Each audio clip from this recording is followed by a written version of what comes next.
Let's wrap up our look at essays by talking about conclusion paragraphs.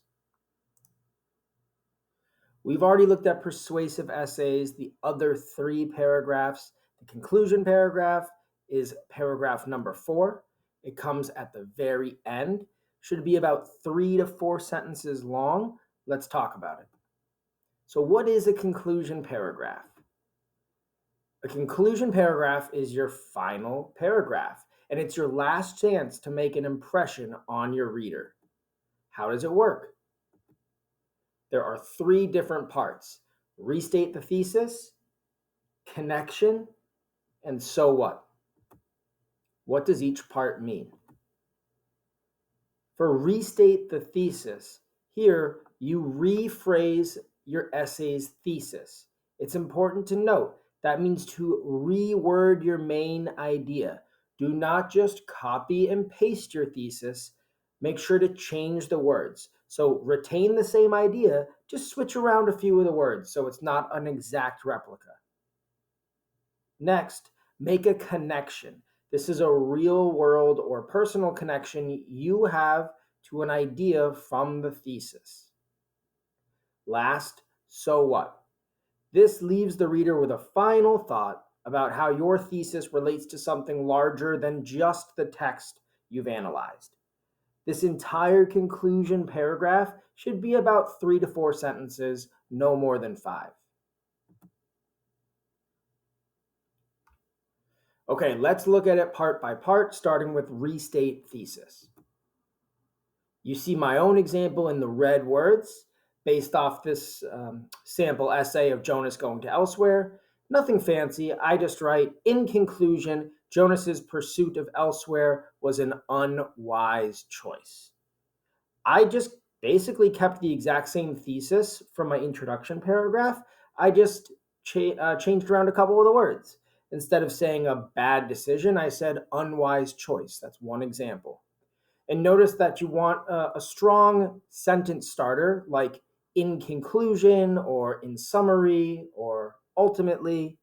You see some examples on the left as well as some examples of weak conclusion sentence starters on the right. Okay, moving on, let's look at this connection part. Jonas's plan is so preposterous, it calls into question his judgment, similar to a person investing a lot of money into starting a company without any business experience. Like Jonas being enchanted with the idea of freedom, people are often seduced by the idea of becoming a businessman. However, without any real experience, they should just stay on the couch and watch Shark Tank. Your connection is relating the ideas in your thesis to yourself and or the real world, either history or the modern world around you.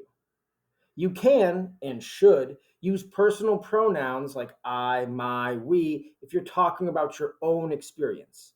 Notice in your connection, you do not need any evidence. You are the evidence, right? So you can share from your own experience or make a connection to something going on in the world around you or from history. Okay, we wrap up with so what? This is the last part of the conclusion paragraph. We all want to believe in cliches like follow your dreams, but in the real world, knowing one's limits is a more practical message to heed. The so what?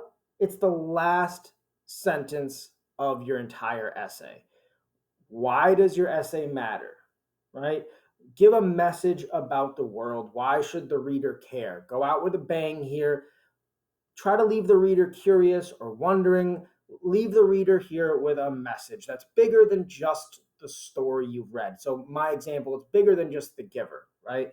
You want it to be something about the world, something that can be applied to anyone. So my conclusion paragraph in full is 3 or 4 sentences here.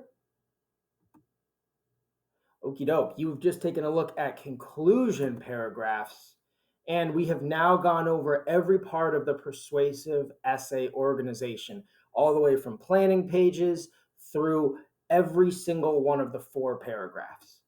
If you would like to rewatch this video or look at an exemplar of a persuasive essay, you can go to the English Basics one-pager. It is all linked right there. Thanks for watching.